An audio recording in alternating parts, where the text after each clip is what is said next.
Bulan Ramadan adalah bulan yang mulia.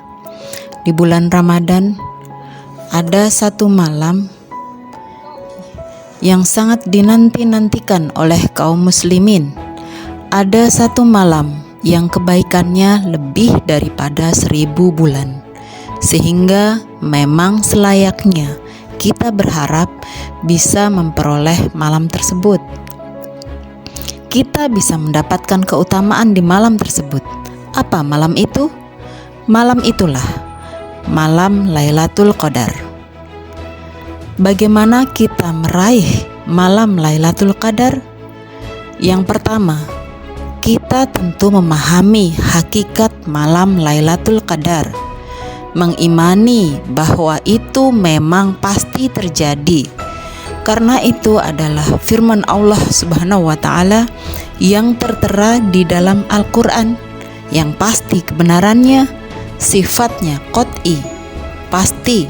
Itu ada di dalam surah Al-Qadar ayat 3. Lailatul Qadri khairum min alfi syahr. Malam kemuliaan itu lebih baik dari 1000 bulan. Ini yang harus kita tanamkan dalam diri kita, bahwa itu bukan suatu kebohongan, itu bukan hoax, tapi itu adalah kebenaran yang pasti. Juga kita melihat di dalam hadis riwayat, wa man qama lailatal qadri imanan wahtisaban ghufira lahu ma taqaddama min dambih. Siapa saja yang menghidupkan Lailatul Qadar dengan penuh keimanan dan pengharapan kepada Allah, maka diampuni dosa-dosanya yang telah lalu. Begitu besar keutamaan menghidupkan Lailatul Qadar. Imam Syafi'i berkomentar, siapa saja yang meninggalkan salat sunnah pada malam Lailatul Qadar, maka ia harus menggantinya dengan menunaikan salat yang sama selama 1000 bulan sebagai kias atas keutamaan malam tersebut.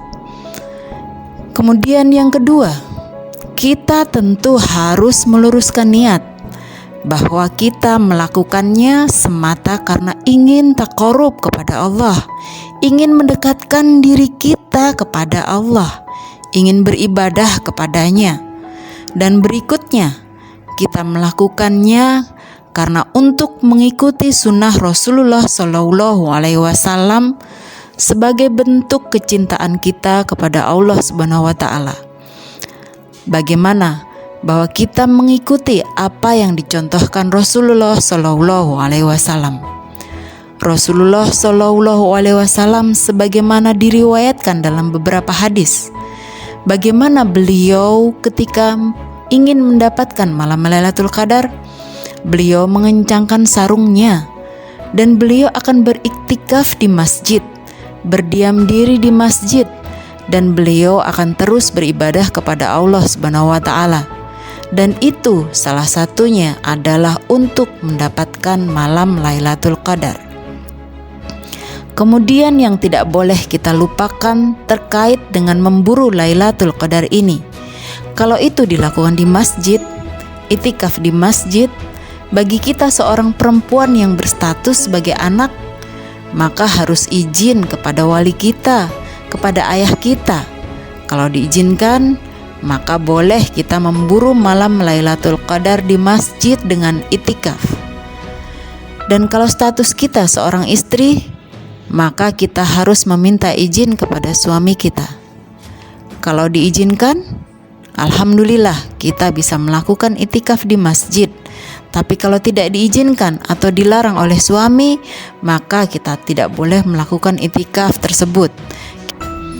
Berikutnya yang ketiga, kita harus memahami amalan-amalan yang harus dilakukan untuk meraih Lailatul Qadar. Yang pertama, tentu kita harus melakukannya dengan jahada atau bersungguh-sungguh. Apapun yang dilakukan tanpa bersungguh-sungguh, maka kita tidak akan meraih kesuksesan. Ini pun sama. Kalau kita berharap mendapatkan Lailatul Qadar, maka kita harus bersungguh-sungguh, harus berazam dengan kuat, memohon kepada Allah bahwa kita akan melaksanakannya.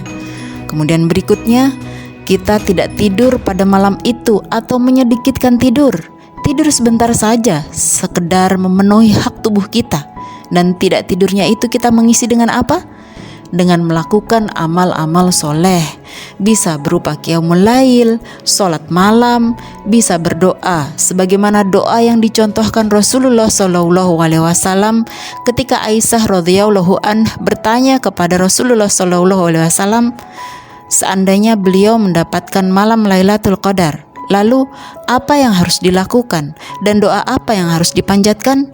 Maka Rasulullah SAW mengatakan bahwa doa yang harus dipanjatkan adalah Allahumma innaka afuwun karim tuhibbul afwa fa'fu anni ya karim.